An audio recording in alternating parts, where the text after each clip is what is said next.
You're listening to the Generation X-Wing podcast with your hosts, Anil Sharma, Jamie Millman, Steve 3, and Rob Williams.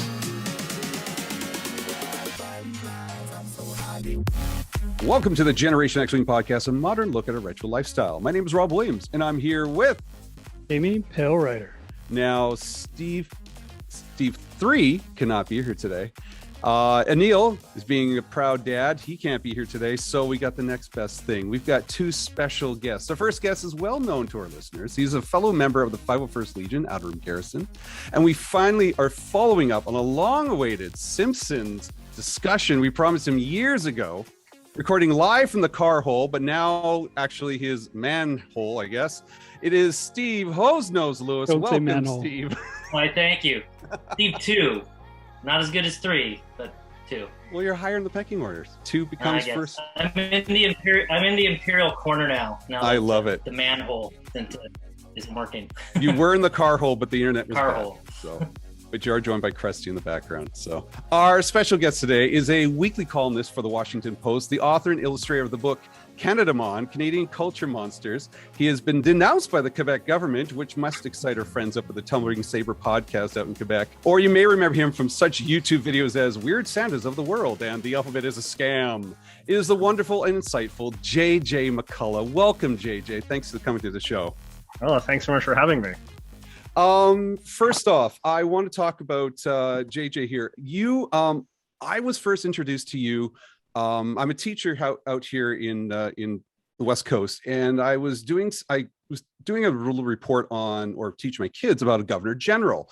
And so I was looking for some videos that were insightful, and I came across you, and it was just a wonderful video, and it got me watching more and more. And you seem to have this wonderful take on American culture, American politics, Canadian politics.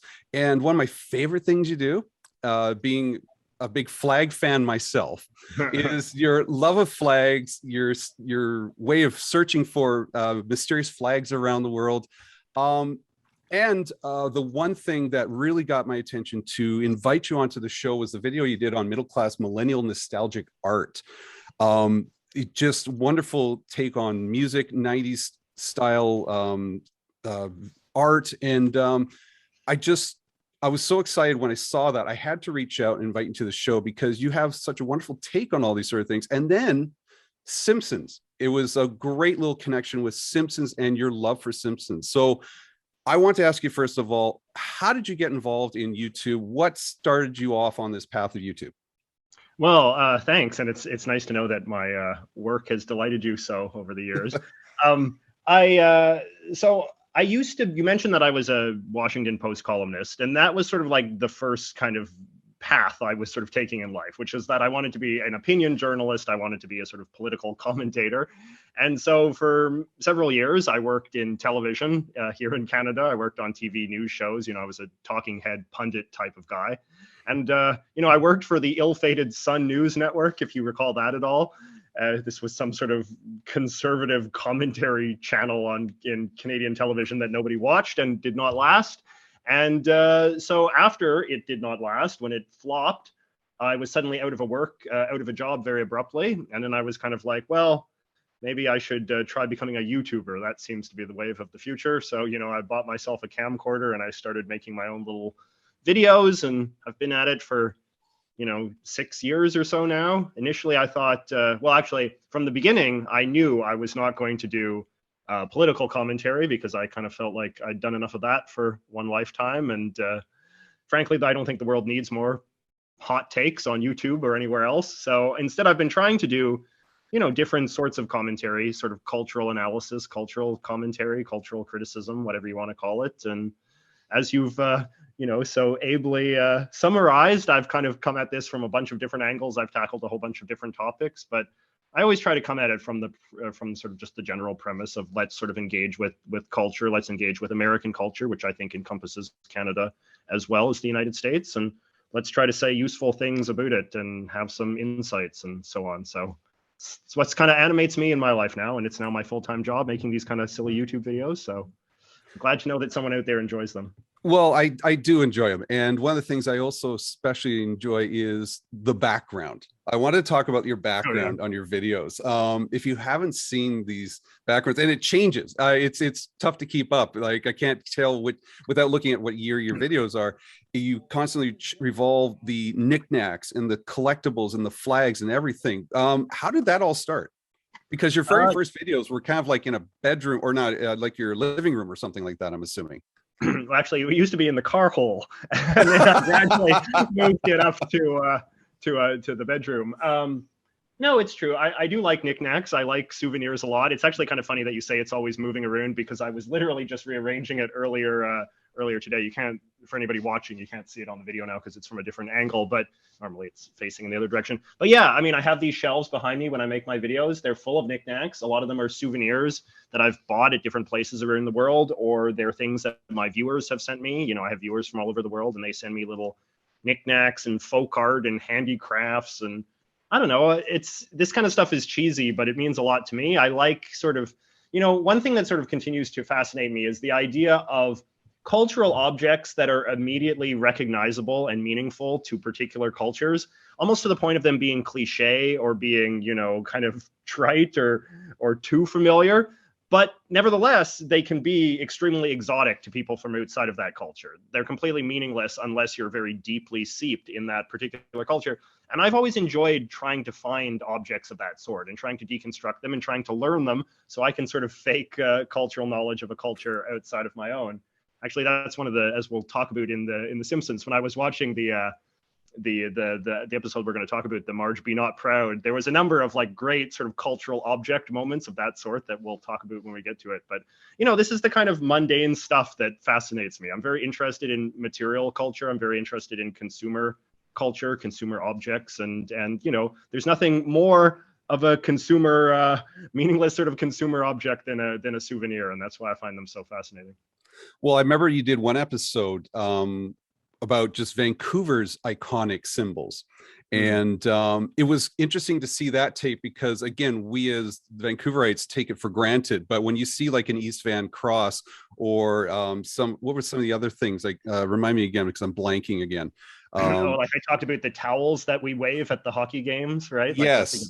Actually, the best one, though, the wildest one that I just made a video about the other day was the idea of like fireworks at Halloween. Like I only recently learned that was a Vancouver thing. And yet that's a very good example because that's something that we very much take for granted as being normal, setting off fireworks at Halloween. But outside of Vancouver, that's considered that's very strange. That's very exotic. And, you know, I'd gone this many years of my life without knowing that until a friend of mine just kind of brought that up who wasn't from here and said, you know, elsewhere in the world, they don't do fireworks on Halloween. That's just Vancouver. My dogs love it. It's a great tradition. They just love everything. Yeah. Well, I know Jamie's dog in the background right now is just trying to dig his head in the hole there. Yeah, that's how much he likes the fireworks. He's off planet. Actually, let me ask you this, Steve. Is there fireworks happening in Victoria? Oh yeah, big time. Same deal. Okay. And we live right beside a big junior high, middle school field, so it's just like fireworks central all night. And I'm just like grumpy old man, just like, shut up, shut up, shut up. Old man shakes fist at cloud. Yelling at clouds. Yeah, exactly. The dogs are losing their minds, are running around all night. I'm like, it's 9:55. I'm going to bed now. So before we move on, JJ, in my intro, I did mention you were denounced by the Quebec government. I want you to quickly share that story of, if you don't mind, about how that happened. Well, you know, I mean, this is a sort of contentious political issue, and I don't want to get too political on your show because that's not what this is about. But, you know, the province of Quebec can be quite sensitive to their reputation and how they are sort of perceived outside of in other parts of the country. And, you know, I wrote a column in my capacity as a columnist for the Washington Post that the Quebecers did not care for. And so as a result, I, like many journalists, was thus denounced in a unanimous vote of the Quebec National Assembly for like besmirching the province's, you know, stellar reputation, I suppose. I mean, it's not, I mean, at this point, it is almost like a sort of cliche, again, in the context of Canadian journalism, Canadian politics, that the Quebec legislature will denounce journalists that they don't particularly care for, or who say, you know, unflattering things about Quebec and Quebec culture. So, you know, I suppose I said some unflattering things, but not any more unflattering than, you know, people routinely say about Alberta or, you know, the American South or any other random part of this world of ours that people have some problems with. It's a unique predilection, I think, of Quebec culture. If we're talking about culture, is this kind of hypersensitive sort of political climate that is not very forgiving to journalists that perhaps have a slightly different take. One last thing before we move on to the Simpsons, and I'm gonna grab Jamie's ear on this one because Jamie's our video game nerd here. I know Steve's a big video game guy, but JJ, you on your shelf, you have a lot of video game knickknacks. What's your connection with video games? Oh, well, I mean, I think like most men of my generation, you know, I was born in 1984. I grew up with the SNES and the NES and so forth, in the N64, of course, and in my 90s era childhood. And I played all of those classic games. I was a big sort of Nintendo partisan, so that's why I sort of prattled off all these Nintendo brand systems. I played those much more than I ever played Genesis. I only got into PlayStation quite late. But yeah, I mean, it was a huge part of my childhood. Not only Nintendo, but like Nintendo brand Nintendo games. So like Mario and Zelda and that kind of stuff. That was my jam. I don't really play games as much anymore because, you know, now I'm a grown up and I've got all these adult obligations and less time. But I'm still, you know, again, like a typical sort of 90s kid, I'm incredibly nostalgic about my childhood and forever trying to recapture it through the accumulation of sort of antique knickknacks and figurines and boxes and whatnot. So it's kind of that thing. You are, as you self-proclaimed millennial, and we're more the Generation X sort of thing, obviously, in the name of the show. But we always have that attachment to our youth. I mean, if you look over Steve's shoulder, he's got his Star Wars costume and his TIE fighter stuff. And both me and Jamie are also members of the 501st, so we dress up in like, whether it's a stormtrooper costume, biker scout costume, Neon nun, whatever it is. It's one of those things that we connect to our youth, and but we still have these adult things that we have to do, and but we love to go back to those passions and just step away from the real world. So let's talk about Simpsons. I want to talk to Jamie first of all. Jamie, what's your connection with the Simpsons? Do you remember first seeing it? Do you remember earliest memories of it? Yeah, the first episode, and it actually shocked me a little bit because I thought it was the first episode ever of The Simpsons. It might have just been the first one I saw aired. I thought it was the family therapy one, with where they're all in the room, or they have the bats with the foam on it, and then Bart figures out they work better if you take the foam off. I thought that was the first episode of The Simpsons.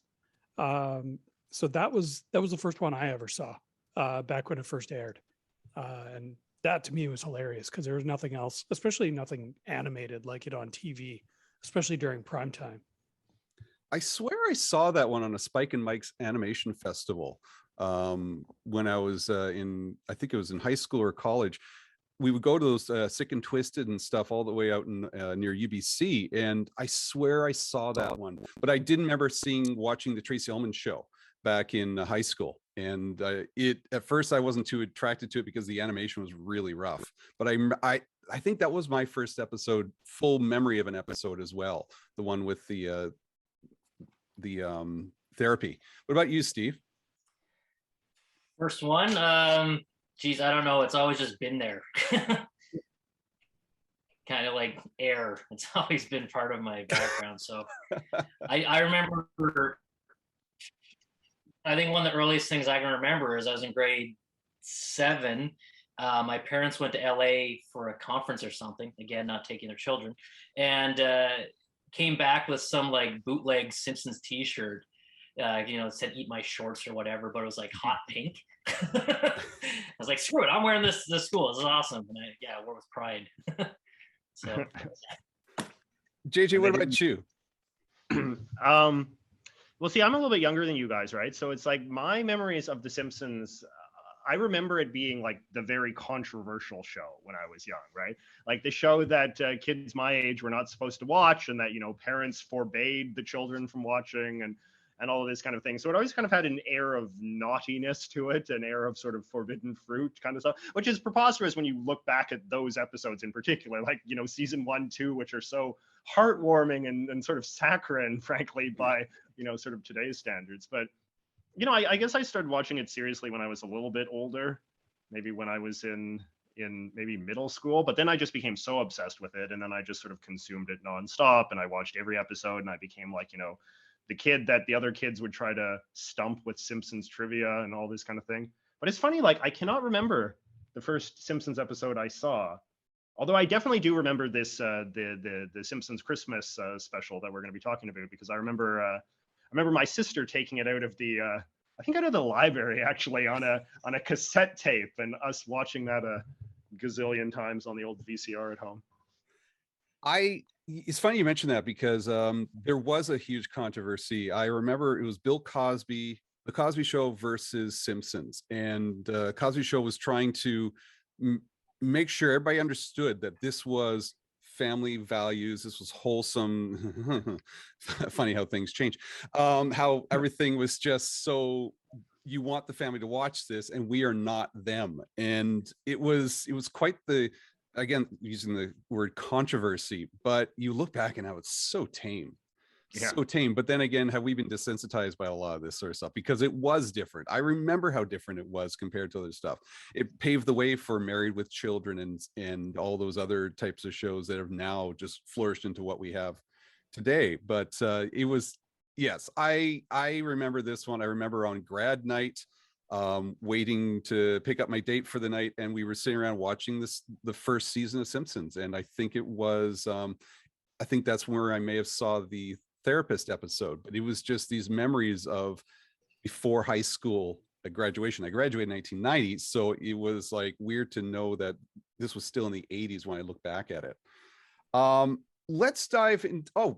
Sorry, before we dive into it, I gotta ask everybody's what is your favorite character in The Simpsons throughout this long history? Steve, what about you? Let's start with you. Oh, that's if you so have to many, pick like one or two. Yeah. You know what? Like, yeah, I don't know. There's one that always pops in mind, and he's just like a background character, and he's just like that. Hey, boyo, you gotta see this. It's that low brow. Hey, I don't know. He's just that one guy that pops up every now and then. I think you know what I'm talking about, right? Like this, I gotta see, right? I don't know why that kills me still. But yeah, I don't know. I also love Maggie. And Maggie? You're the first person I met that is a Maggie fan. Why Maggie? No, she's adorable. She's adorable, and you can actually, but there's a lot of jokes in that are really subtle with Maggie. That's you know, her falling down, or you know, getting stuck in things, or the episode where they put her in the Ayn Rand daycare, you know, the Great Escape kind of thing. They did so much with a character that doesn't speak. It's brilliant. And even in the first episode here, the Christmas thing, the design of her little star snow outfit, it's amazing. It's so good. So and her what's she do you have a little Maggie there? That's so cute. She also has an enemy, the kid with the unibrow, which is adorable. Yeah. So Jamie, what about you? Favorite character? Hands down, Dr. Nick. Dude kills me every time he's on the screen. It's excellent. Everything he does is amazing and hilarious. Hey, maybe I can prescribe anything I want. And just like him operating on Homer, and as the anesthesia's kicking in, he reaches over, he goes, "What the hell is that?" Or he finds out there's lawyers outside his office, so he's such a nice day. I think I'll go out the window. Yeah, I love it. So good. JJ, favorite character? Well, actually, one character that I think is kind of underrated is Marge. I find Marge often to be a very hilarious character. Like the humor that comes from how sheltered she is, I just find to be like endlessly hilarious. Like, you know, like when after Maud dies and she's cleaning out Maud's closet and she's like, 3 pairs of shoes, someone had a fetish, you know, like just jokes of that sort. or when she's at the chili cook-off and she's like, so 7 spices, well, some must be doubles. Oregano, what the hell? You know? I just love those kind of jokes, and Marge is just an endless font of them. And she was wonderful in the second episode that we're going to review. Marge Be Not Proud. The relationship between Marge and Bart is really adorable. And she's at her best on that one, but we'll get into that in a second. I guess I'm the boring one who has to pick Ralph Wiggum. Ralph Wiggum for me has always been one of my favorites. I remember in college, I think it was around 92 or 93, when the internet was still young, there was this web page that was having a Simpsons playoff where you had to vote for who your favorite Simpson was. And they had just massive 64 bracket characters. And in the end, it was either Mr. Burns or it was Ralph Wiggum, and Ralph Wiggum won. And it was just fun to see what people adored, what people liked, who people hated. Comic book guy is a favorite of mine. The relationship between Skinner and Chalmers is always wonderful. And and Hans Moleman, when it originally, was one of my favorites too. He was like Kenny of South Park before Kenny was around. He was always dying in certain episodes. But I gotta say, Ralph Wiggum is probably one of my favorites. There's a point where he went full just damaged. He was just a child who was not, he needed a lot of help outside of school. So, but I love him. So, and I choose him. That being said, he's got to have some of the best one-liners. Oh God, yeah. Okay, so let's get on with this. I want to talk about the Simpsons Christmas special. This was originally supposed to be the 8th episode of their first season, but Matt Groening had to he had to get this one out here because they thought the magic of a Christmas special would attract everybody. People were somewhat familiar with the Simpsons now, thanks to Tracy Ullman. So they started this one, and I think it's a good choice. It's very memorable.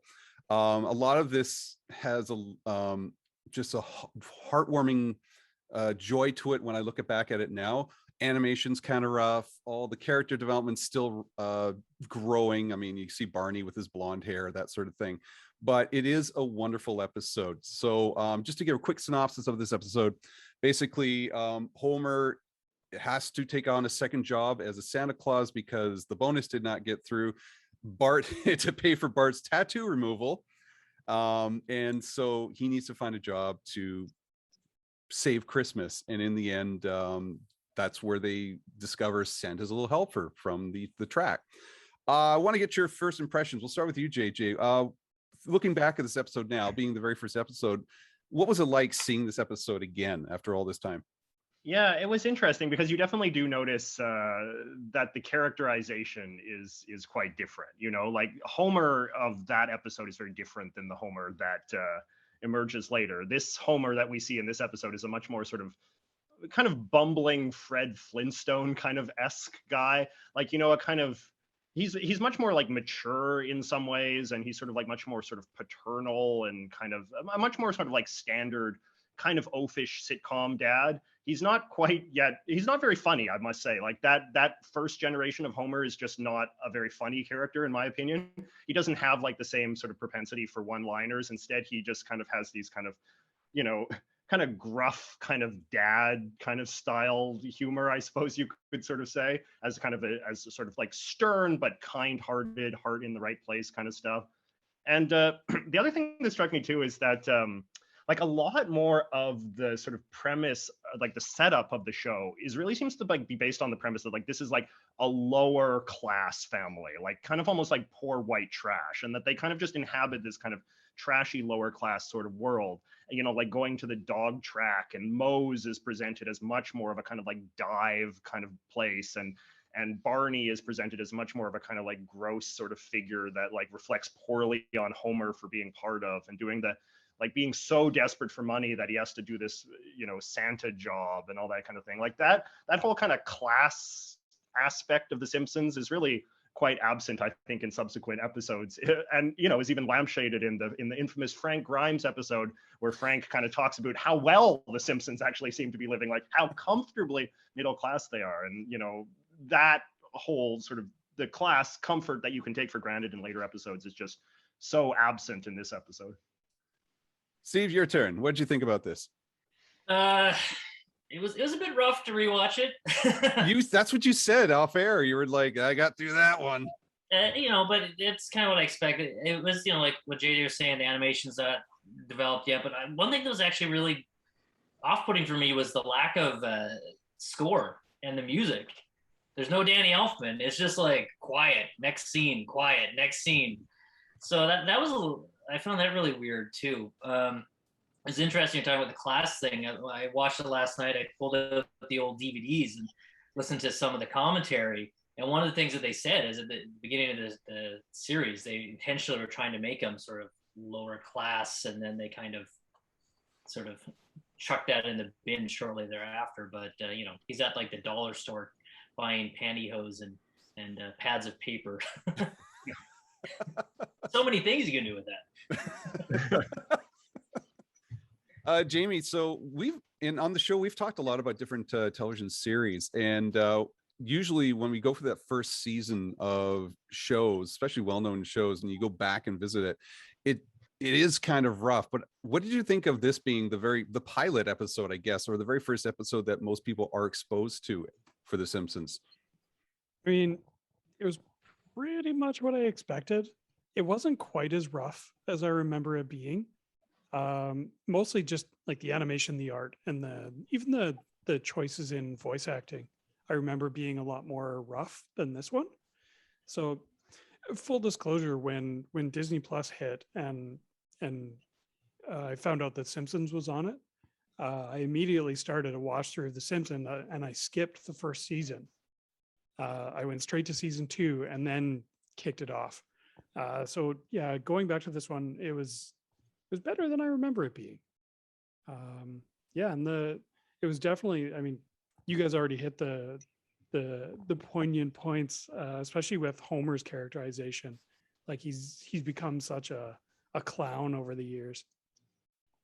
It almost like moronic and just unrealistic in many ways. I mean, silly and over the top, and it's funny, but it's very different than how he is in season 1. Yeah, and this episode too, you can really see how much of a father figure he is, and he's going to do anything to give his kids the best Christmas he can, right? And I think that sort of also went by the wayside later seasons. Yeah, that's a really good point. It was funny because I was talking to you about this off air, Jamie. My son had been bugging me for years to watch The Simpsons. He's 10 years old now, and I have been holding off on it because I just, knowing The Simpsons, and later down the years, the jokes get a little more adult, they get a little more crass, and I wasn't too sure quite yet. I'm not a prude as a dad, but I'm very conscious of what he watches. And so he was bugging me, I want to watch The Simpsons. So I said, just kind of like you, Jamie, let's start on season 3. Just let's do that.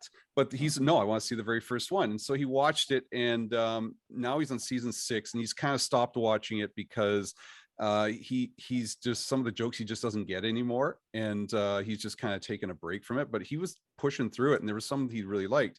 And so I'm watching it with him, and I actually really enjoyed the first season. I do listen to a lot of podcasts outside, and one of the ones I would listen to is Four Finger Discount, and I was going through every episode from the very beginning, and it was nice to follow along and just watch the growth of this, because if you're going into any series, you're going to know the first season's tough.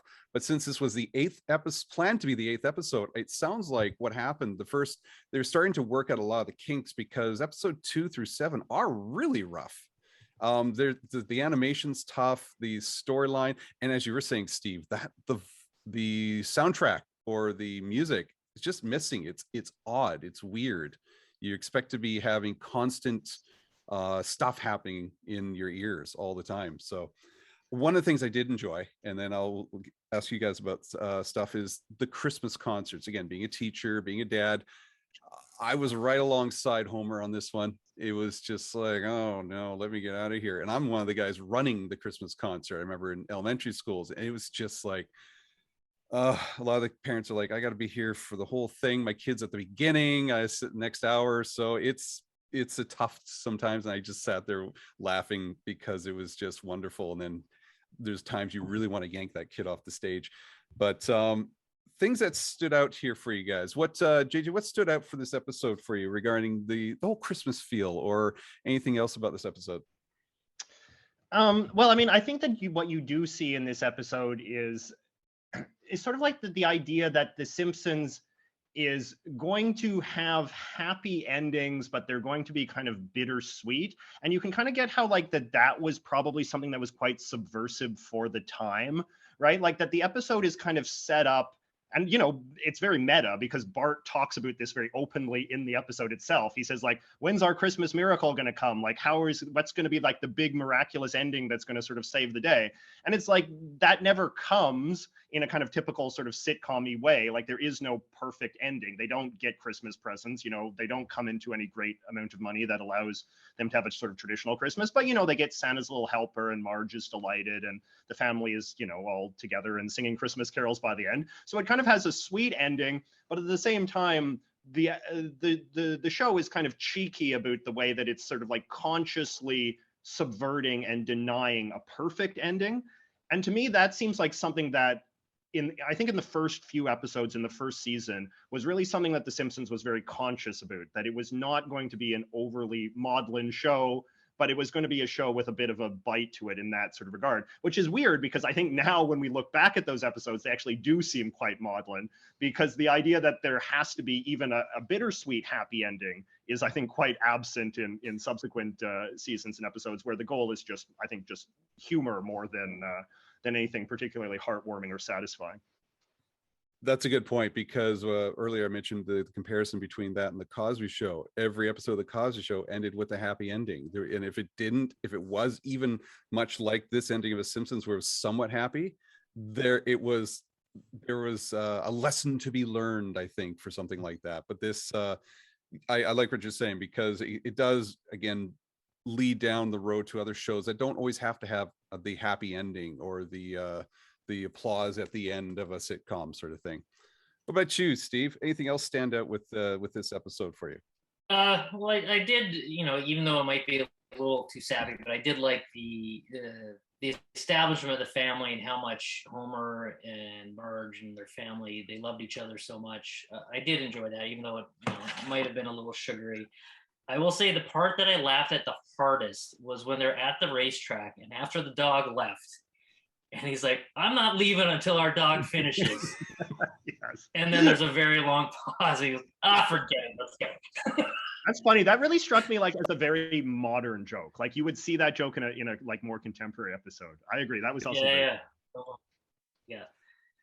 There's also, as I noticed this, I don't know, I guess when I was watching it again with the commentary, I paused at the 21-minute and 46-second, the background frame's upside down.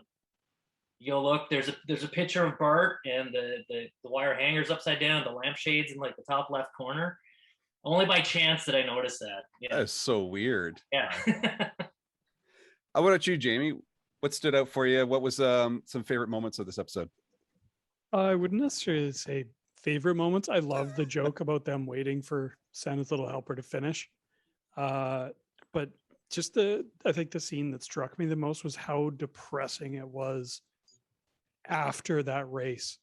Like even Barney got his happy ending. His bet paid off and he's driving off with the lady in a car, and Bart and Homer are looking at discarded ticket stubs and like the betting slips in the parking lot, just like casting aside like beer cans and cigarette butts. It's like, this is a little dark and depressing, especially for a Christmas episode of any show. So yeah, it was that's definitely Simpsons of old, especially like that season 1 feel where it's, yeah, there's not really a happy ending or a Christmas miracle going to happen. there was that one scene where they went to the tracks and there was that father son who can we open our presents yet? Not till after the seventh race, son, just like before. It was you know just the like, tradition. you know the tradition. It's like, oh my Lord. It was I loved for this episode, I loved how they just established characters right off the bat. So again, knowing that this was the first episode for most, they established the characters very clearly. One of the things I especially liked was Lisa's establishment, where you got the sisters talking bad about Homer, and her whole thing of just standing up to them in sort of very mature way. I thought this quote here is my estimations of him will who is it? Oh shoot, my estimations of him will affect the prospects of any adult relationships I have from here on in. So please stop, talking about my father like that. He's the figure of all men that I will know from here on in. And it's just, and the sister's like, go watch your TV. And it was just these characters that were developed very quickly. You understood who Bart was right off the bat, Lisa, Maggie, all of them. And there was a very cute moment where Marge was writing the letter for everybody. And it was, again, right at the very beginning. And here's audience, here's what you need to know about this family. And then right onto the movie, onto the show. So I kind of enjoyed that. But I was really surprised to see the I'll quit it scene in here. I thought that was years down the road, but this is like the very first episode. So the whole tattoo parlor thing, I thought that was awesome. Anything else anybody wants to add to this episode? Because as much as I enjoyed this, there wasn't a whole heck of a lot, I don't think. You know what there wasn't? There wasn't opening couch gag or chalkboard scene or even that theme song, right? So rewatching that, you kind of like conditioned to have those things. So not seeing those is kind of a bit disturbing too. It's kind of like watching Star Wars now without the THX and the Fox fanfare thing right before the crawl, right? Didn't he? I think he pulled that out because of just saving time. He wanted to get right into it and just present the story. And now we're just expect the couch gag, expect the chalk. I mean, you're like Scott, when he was watching it, normally you're allowed to fast forward. No, he wants to watch the chalk. He wants to see what happens with the couch and all that sort of stuff. So, which has become a huge tradition. In fact, sometimes the couch gag takes on its own little mini show before the commercial. It's like almost 3 minutes long at sometimes. By the way, do you guys have a favorite couch gag? Anyone stand out? JJ? Oh geez. I don't know. I mean, that's a hard question. I guess I like the one, this is kind of a dark one, but I like the one where it's like they're all jumping into the pool to like swim laps. And then, they're swimming down and then they're all at the end of the track. And then they look back and Homer's just kind of like floating like a corpse in the pool. Jamie? I don't even know. There's too many. The one that sticks out was insane, where they did the 80s style Miami Vice anime opening where Homer's driving around the city on the couch. That's the one that sticks out in my mind the most. I wouldn't necessarily call it my favorite, but definitely memorable. How about you, Steve? One that immediately pops in my mind is where they do like the big whole circus opening, and there's like the dancing girls and there's the elephants on the balls and everything. I don't know why, but that immediately pops in my mind. For me, the Time Bandits ripoff, where they're trying to chase the couch down the wall that just keeps going further and further and further, as well as the live animation they did. But I think it was by an English film company who did a live Maggie, Lisa, Marge, and it was weird to see, but it was kind of cool how they just redid the whole intro. It was kind of neat. So let's go on to Marge Be Not Proud, season 7, episode 11. So we're now 7 years later. A lot's changed regarding animation style, but the characters and characters. But the story, this is the first time they did a Christmas special since the very first episode. It's something they were kind of avoiding because everybody knew them for that very first episode. But, 7 years later now, I think it's time to, Christmas specials are gold for a lot of people. So we have here basically Bart decides to take up stealing, and he's caught, and it's just that relationship between Marge and Bart are now in question, and Marge kind of questioning her parenting skills, and Bart questioning, like, now he's becoming of age almost. Is he becoming, is mom loving him less, and him trying to figure out to do the right thing. And what's interesting about this, there's the guest star of Lawrence Tierney, who's infamous when it comes to stories in Hollywood, which I want to share later. But let's ask JJ here. What'd you think of this episode, now comparing this to the first one? Oh, I liked it a lot. And I remember when this episode was new, and I remember watching it as a kid and thinking, like, finally, another Christmas episode. And I remember, like, as a kid, finding this episode very hilarious. And I hadn't seen it in many years. And so rewatching it now, I was like laughing consistently. Some of the jokes surprised me that I'd sort of forgotten them, but kind of not forgotten them. So you know what that sort of sensation is like when you're sort of like laughing again. In part, it's a laugh of remembering, but partially you're sort of kind of rediscovering the jokes for the first time. There's just so many great one-liners. There's so many great visual gags as well. You know, like Bart making the snowman from the snow under the car, or like when he has the marshmallow and he has to slice it up like a ham to eat it. Like it's a laugh a minute. It's really, I think, one of the great episodes. What about you, Jamie? Yeah, this one, it's got a lot of classic stuff kind of crammed into it. Mostly, I mean, it's going to surprise no one that the video game related gags stick out to me. So like the commercial basically parodying Mortal Kombat and just crapping on Mortal Kombat, but then Bone Storm comes out, and like the Santa and the reindeer to me is amazing. It's so funny.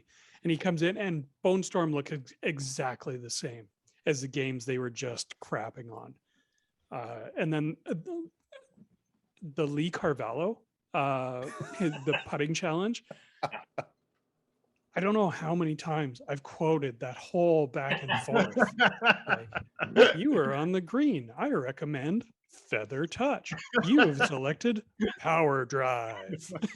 Like that whole thing is just, it's hilarious to me. And that's it's during the credits. Yes. Like, I did not remember that at all because it's so classic to me. Apparently they asked Lee Trevino to do it and he turned it down. I am not surprised. So this is their thinly veiled. Okay, Steve, what about you?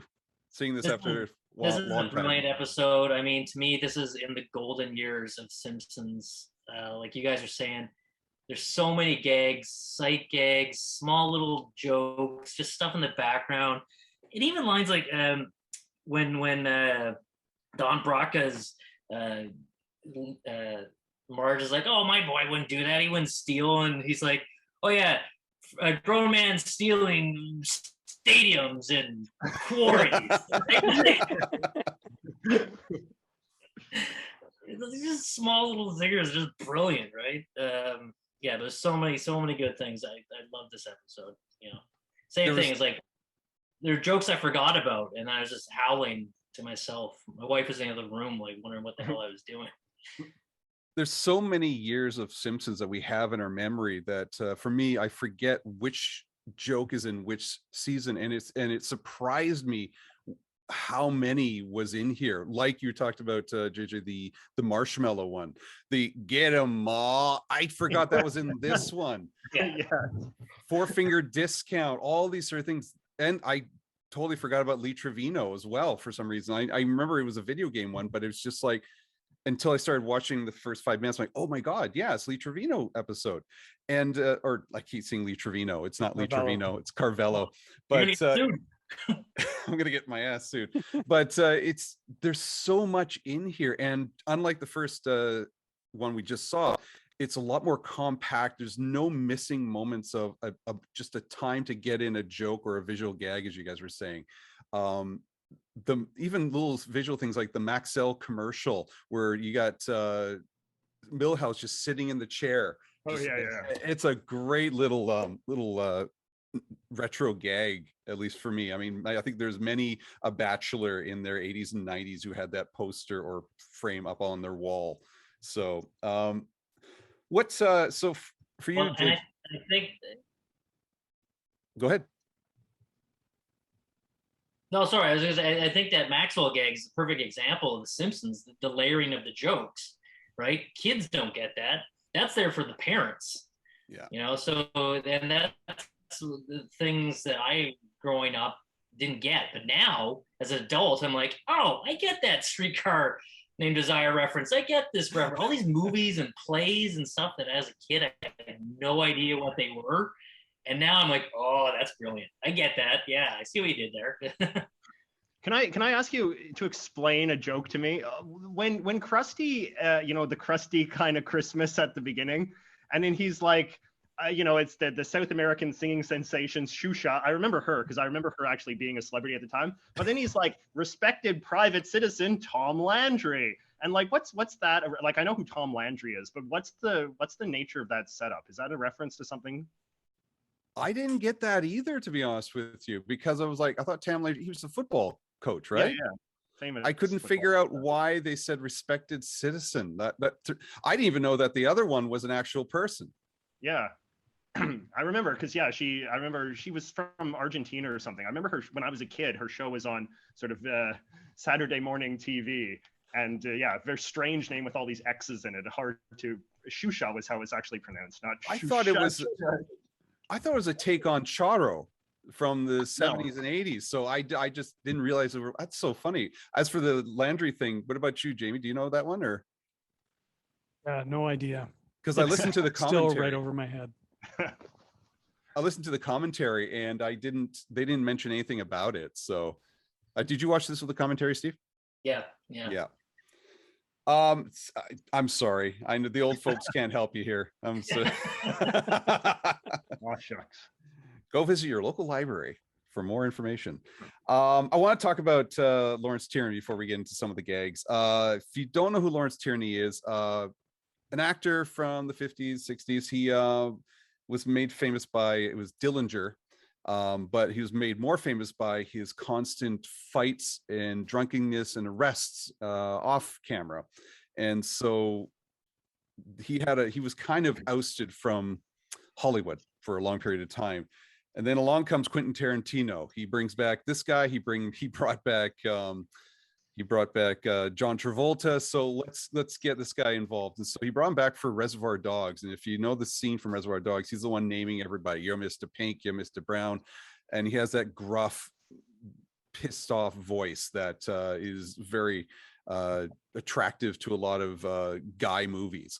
And it was interesting because he was, as much as everybody talks wonderful things about him, they're more than happy to see him leave and more than happy to get rid of him off the stage real quick, because Seinfeld even talked about how he was stealing a knife off the set and then putting it in his jacket. And this is since Anil's not here, he's our Seinfeld resident. He's going to be happy I'm talking about Seinfeld.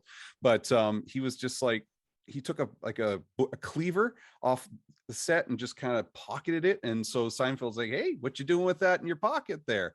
And it became quite a tense moment with him and a knife, and like limousine drivers not wanting to pick him up again.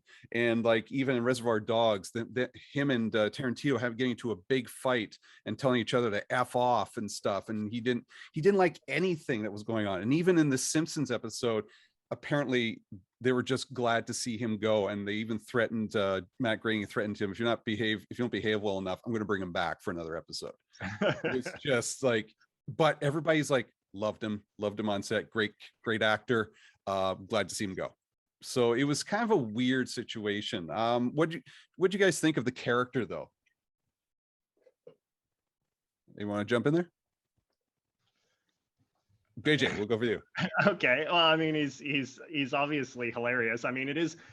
I'm not as familiar with the actor or any of his sort of previous roles, but you can tell that he's kind of doing a bit of a parody of his type, right? Like that he's a character actor doing a parody of that particular character. You know, like what the joke about the stealing the quarries and all that kind of thing, or when he's talking on the phone, you know, and being like very gruff.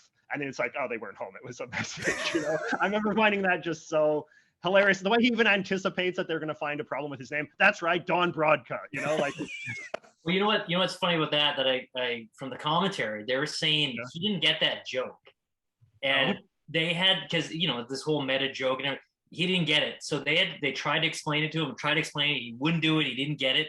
They had to fill in lines so he could feel like he was talking to somebody, or else he wouldn't get the joke. Right? He like, I'm just talking to an answering machine. He didn't get the joke. So in order to get him to do the lines, they wrote like as if he was talking to Marge, apparently. It's so well. I love it. He's like, yeah, broadcast. What about you, Jamie? I don't know. Yeah, he was a funny character. It was super scary. I was fascinated that he was he a Marine? Or Yeah, in so the Navy? U.S. Marine It's Corps. His tattoo was featured pretty prominently whenever he was on screen. So it was hilarious to me, just the idea of an ex-Marine being a department store security guy. Like that was amazing. And like, he's always just smoking and just scaring the shit out of everybody. Like, yeah, he was a great character. You also talk about when he first grabs Bart and then they go behind the curtain sort of the mall, and how that like sad little world is. There's like this woman sitting in her bra for some reason. There's like the old coffee maker and cigarette, just that gross little behind the scenes mall. And if you ever worked in a mall, that's exactly what it's like. Yeah, I've done years of retail at Toys R Us and the Disney store. They have absolutely worked retail. They know what it's like back there. Okay, so favorite gags from this movie. There was so much. I'm going to start off here. Just some of the video games you saw in the background. I think there was a caber toss game that I might get into there. But I did enjoy some of the games they have. It's funny because we talked about how violent they wanted the games to look, and even they said in the commentary, it's like it's not as violent anymore. In fact, they're even going further nowadays with video games. So looking back at this is very tame, but just having the guy fight a tank was funny to me. But Steve, what about you? What are some funny moments from this show? So many, but the highlight for me, without a doubt, was when Homer's just giving it to Bart. He's like, why do you think I took in all those Police Academy movies? I didn't hear anybody laughing, did you? And then he goes and does his like the sound effect, beep, boop, burp, burp, all that stuff. Yeah. Best line, hands down. Yeah. Jamie? I did like, and I look like a ding dong because I didn't write any of them down, but I really enjoyed the video game titles, just as sight gags. Yeah. I remember calling out quite a few of them as we were watching the episode, but I think my favorite jokes in the episode were when Bart was hanging out with Milhouse. And every time Milhouse is like, I want Bart out of here. He's like, Mom, Bart's swearing. And he's getting dragged out by his ear. So funny. I don't know why. Like, Milhouse is, he kills me. How about you, JJ? Homer's brainstorming of punishments for Bart is very hilarious. No leaving the house, not even for school, and no eggnog. In fact, no nog. Period. That's brilliant. I also love like Lisa's little temper tantrum at the very end when Marge lets Bart open the game early, and then Lisa's like, "Yeah, he gets to open a present early. I want to open a present early. Oh, this is the worst Christmas ever." I just love how that little moment works out, and I love that line of "worst Christmas ever." I often quote that myself in my day-to-day life. I like the subtle joke of Nelson stealing a vest to go over his vest, and it was really cute. JJ, you were mentioning something about Marge and your connection with Marge and how her role in this episode was. You want to go more into detail with that? Well, I mean, I think it's nice because Marge, obviously, like a big sort of part of the sort of the emotional arc of the episode is Marge's relationship with Bart. But it's not overplayed in a way that I even think the first episode was maybe, drifted a little bit too much into the sort of saccharine territory. Because I think that both Marge, well, certainly Bart, but Marge as well, is still portrayed as a somewhat sort of goofy character, right? Which I think in some ways makes her more lovable, that she comes off as like a bit more of a kind of flawed figure, a kind of sort of silly person, you know, like when they're spraying the tree with the fake snow, for instance, right? Like there's a sort of silliness, a goofiness to Marge that makes her seem more identifiably like a member of that family. And thus, I think as a result, when she is behaving differently, like when she becomes like kind of a little bit shell-shocked by Bart's shoplifting, I think that has more of a kind of emotional effect. And then when she starts to become sort of more back to normal, when she becomes a little bit goofier again, you kind of get it has more of an emotional arc with the viewer, I think, as well, to sort of see Marge be her usual sort of goofy self, become kind of more cold and distant, and then sort of gradually turn back into the way she was before. Whereas I think that if, you know, if her character was simply just Marge, the sitcom mom, the way I think she's portrayed much more in sort of the first episode, I think that it just makes you sort of care much less about what she feels. So that was definitely like a contrast that I noticed and appreciated between the first episode and this one. For me, this it was funny because I was watching this movie, or I keep saying the movie. For me, when I was watching this episode, there was a part of it that really stood out for me when it came to the relationship of Marge and Bart. And it was that moment where Bart is coming to a level of maturity. And it's funny how this episode, we chose to watch this episode at this very moment, because my son just admitted to me about a week ago that he does not believe in Santa. And at age of 10, I'm guessing he knew that for a few years now, and he hadn't been telling me just because he didn't want to lose gifts. But that's probably because that's what I did. But he flat out just kind of like, he told me he doesn't believe in Santa, and it was hard for him to tell me that. And it was a strange emotional moment for me after I put him to bed. It was like, it's that feeling that Marge had where it's just like, my little guy's growing up. And with here, obviously my son didn't steal anything, thankfully, as far as I know.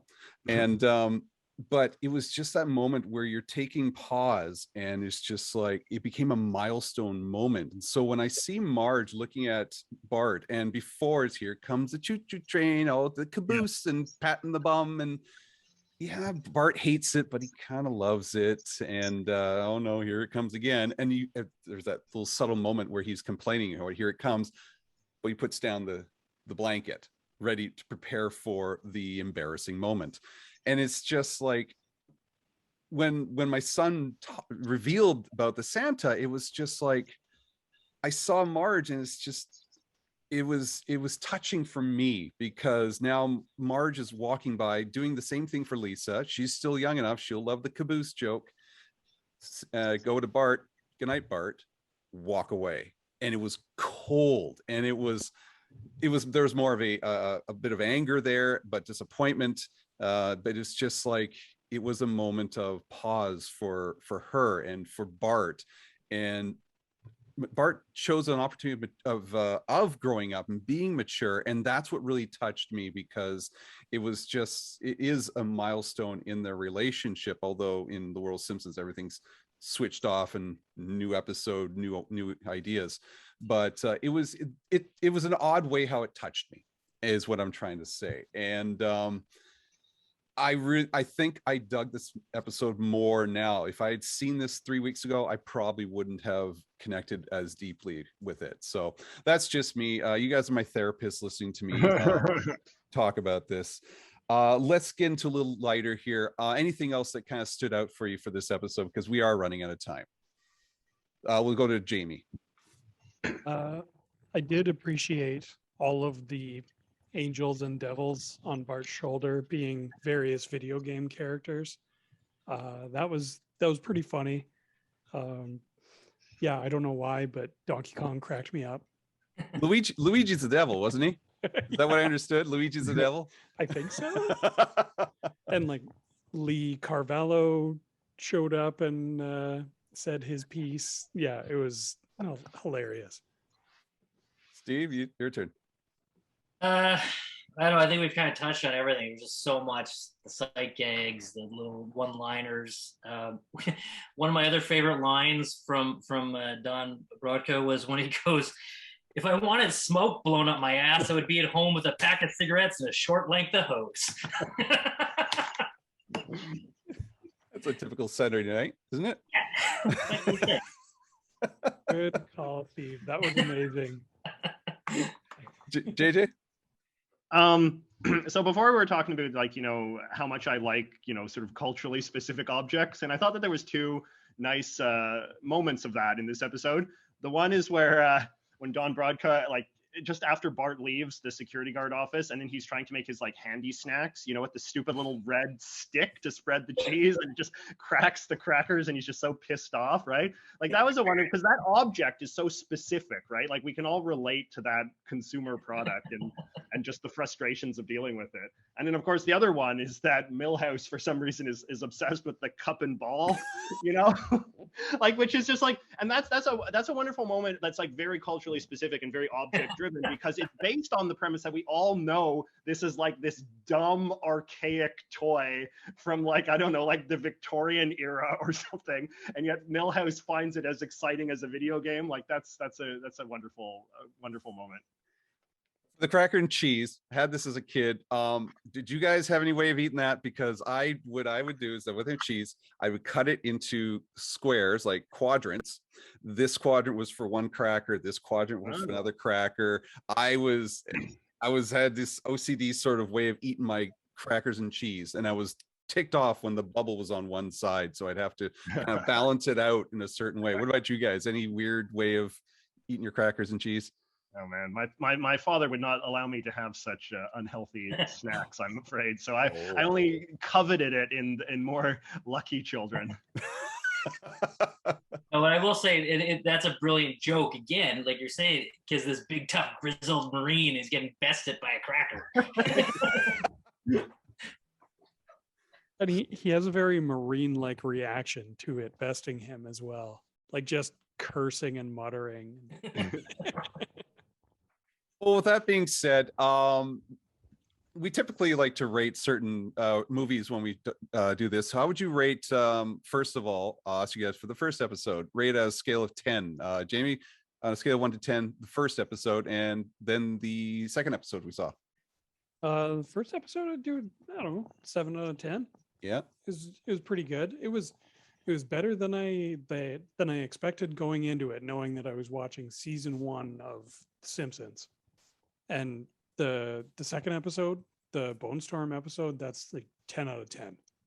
Like it's easily in the top 10 Simpsons episodes of all time. Wow. Okay. Excellent. Steve? You're generous. I'm giving it a 3 on the first one. I'm sorry. I'm just tainted and jaded because of all the later stuff being so good. And I'm turning this sucker up to 11 for the next one. Jamie's right. It's a brilliant episode. There's so much stuff. It's one of the best. I thought you'd save that rating for a Spinal Tap episode, but no, you're doing it for this one. JJ?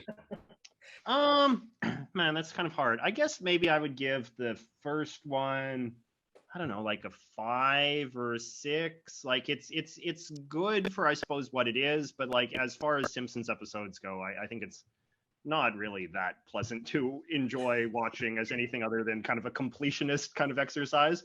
But the second one is brilliant. I love that episode. I might give it a 9 out of 10. Maybe I would just mark it down once, just because I think maybe there are a few jokes in it that are a little dated, that thus might not make it, universally accessible to some of the young people of today. But other than that, it's really, yeah, I agree, one of the all-time greats. It was the Tom Landry joke brought it down one. Was that it? What it was? No. But like I think that like the way that video games are portrayed, for instance, seems a little dated by today's standards, and a kid watching that might not completely get it, because like we were talking about before, like it's based in, like Mortal Kombat and what games were like in sort of the mid 90s and how people reacted to them and that sort of thing. I mean, Bone Stormer, go to hell. Yes. Jamie, we've always talked about doing a video game commercial episode about how bizarre some of those PlayStation commercials are. So maybe we should think about putting it back on the list. Bizarre. Always. Yeah. There's a lot of fodder there. My rating was the same as yours, JJ. It was 5 for the first one and about a 9 for the second one. That was 8.5, 9. For what it was, I like how you worded it. For what it was a good first episode. But thoroughly enjoyed the second one much more. That being said, Steve, where can we find you? We're going to wrap it up here. Where can we find you? Well, there's no troops anymore, so you can find me on the interwebs. I'm on the Instagram painting tiny little D&D figures. It's my new thing. Other than that, you can't find me anywhere. That's it. So where's the Hosenose 7615 on the Instagrams. All right. JJ, thank you so much for taking time out of your day to come. I really appreciate it. And I really appreciate, I want to say one last time, I really appreciate the work you put into your videos. It makes me happy watching all these things, and just this love of flags that I have. I love it. I've been trying to purposely find flags to confuse you or to stump you, and I can't seem to find a. I was thrilled to see the newest Antarctic flag that's proposed right now, so it was kind of cool. But where can our viewers and listeners find you, JJ? Well, thanks so much for those kind words. If they want to consume any of these crazy things that you're making reference to, you can look me up on YouTube. My last name is kind of hard to spell and remember, so if you just type in JJ Canada, I'm generally the first one that pops up for that. And yeah, if for some reason you want to read my political commentary in the Washington Post, yeah, just search for JJ Canada Washington Post, and I'll come forth that way. JJ McCullough, though, is my name if anybody wants to attempt to spell it. Awesome. And Jamie, help us out for Steve and Anil, who can't be here. Where can you find Steve and Anil? Anil is off having babies, but I don't think he's doing any concert photography or tops cards anymore, but you can still find him as Space Hindu 73 on Instagram. I still like it when he said Space Hindu, Google it. And you can find Steve at Shitspackled Muppet Fart on Instagram. And you'll find his cosplay work. And if you haven't seen his Deadpool pirate costume, it's awesome. As for me, you can find me on the Outer Rim Rookie. It's our Outer Rim Rookie show on our YouTube channel, and the Outer Rim Rookie on Facebook and Instagram. I'm officially stating today, I am building a new costume. It's a lifelong dream. It's something that started way back before JJ was born, 1985. I dressed up as this character, and now I'm officially starting building my own Ree's character. I'll show you a picture later, JJ, if you have no idea what I'm talking about, and I guarantee very few people know. But this is a costume I've been wanting to do for many, many years now, and now I'm almost 50 years old. I'm going to build the darn thing. So more information to come on that. I'm waiting for the mask to come in, so stay tuned to our YouTube channel for more information on the costume, as well as our website, generationxwing.com, Instagram, Facebook, Twitter, all that great stuff. Thank you very much. Thank you again, JJ, for joining. Thank you, Hosenose, for joining. I will have to do some more Simpsons episodes in the future. And any last words, Steve, before we go? What have you done for me lately? I like that he has the spiky teeth. And make sure you said it to good. Thank you. Have a good night, and we'll talk to you there. Bye.